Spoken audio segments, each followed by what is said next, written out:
நீங்கள் இணைந்திருப்பது முஹப்பத்தின் இரவு நேர பிரதான செய்தி அறிக்கைகளோடு. விரிவான செய்திகளுக்கு செல்ல முன்னர் முதலில் தலைப்புச் செய்திகள்.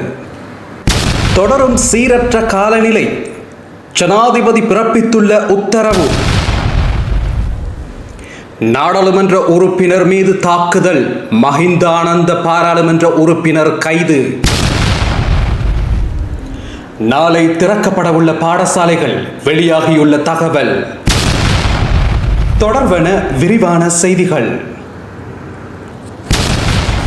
சீரற்ற காலநிலையினால் ஏற்பட்ட வெள்ளத்தினால் சேதமடைந்த வீதிகளை உடனடியாக புனரமைப்பதற்கு சுமார் 3 பில்லியன் ரூபாய் ஒதுக்க தீர்மானிக்கப்பட்டுள்ளதாக தெரிவிக்கப்பட்டுள்ளது. குறித்த நடவடிக்கையானது ஜனாதிபதி ரணில் விக்ரமசிங்கவின் உத்தரவுக்கு அமைய எடுக்கப்பட்டுள்ளதாக கிராமிய வீதி அபிவிருத்தி அமைச்சு குறிப்பிட்டுள்ளது. இது தொடர்பாக ஜனாதிபதி ஊடக மையத்தில் இடம்பெற்ற ஊடகவியலாளர் சந்திப்பில் கலந்து கொண்ட ராஜாங்க அமைச்சர் சிவனேசத்துறை சந்திரகாந்தன் கருத்து தெரிவித்துள்ளார். இதன் அடிப்படையில் கிராமிய பொருளாதாரத்தை மேம்படுத்துவதற்காக ஜனாதிபதி தலைமையிலான அரசாங்கம் 12 பில்லியன் ரூபாவை ஒதுக்கீடு செய்துள்ளதாக அவர் குறிப்பிட்டுள்ளார்.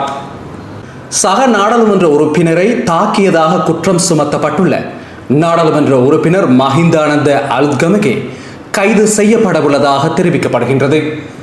நாடாளுமன்ற உறுப்பினரால் தாக்கப்பட்டதாக கூறப்படும் சக நாடாளுமன்ற உறுப்பினர் குணதிலக ராஜபக்ஷ தற்போது இராணுவ வைத்தியசாலையில் தீவிர சிகிச்சை பிரிவில் அனுமதிக்கப்பட்டுள்ளார். அவரது காலில் எலும்பு முறிவு ஏற்பட்டுள்ளதால் அதற்கு இரும்பு தகடு பொருத்தும் அறுவை சிகிச்சையும் செய்யப்பட்டுள்ளது. இது தொடர்பாக அவரது மகன் கோட்டை காவல்துறையில் முறைப்பாடு வழங்கியுள்ளார்.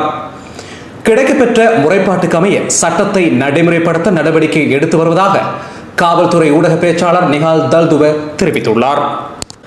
காலி மற்றும் மாத்தறை மாவட்டங்களில் உள்ள அனைத்து பாடசாலைகளும் நாளை ஆரம்பமாகும் என தென் மாகாண கல்வி செயலாளர் தெரிவித்துள்ளார். மேலும் தற்போது வெள்ள அச்சுறுத்தலுக்கு உள்ளாகி இடம்பெயர் முகாம்களாக பயன்படுத்தப்படும் பாடசாலைகளுக்கு இது தொடர்பில்லை எனவும் செயலாளர் தெரிவித்துள்ளார்.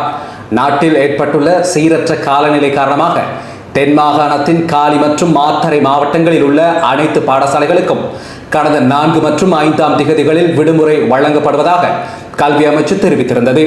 இந்த நிலையில் தற்போது காலி மற்றும் மாத்தறை மாவட்டங்களில் உள்ள அனைத்து பாடசாலைகளும் நாளை ஆரம்பமாகும் என தெரிவித்துள்ளார். இத்துடன் முஹப்பத்தின் இரவு நேர பிரதான செய்தி அறிக்கைகள் நிறைவுக்கு வருகின்றது.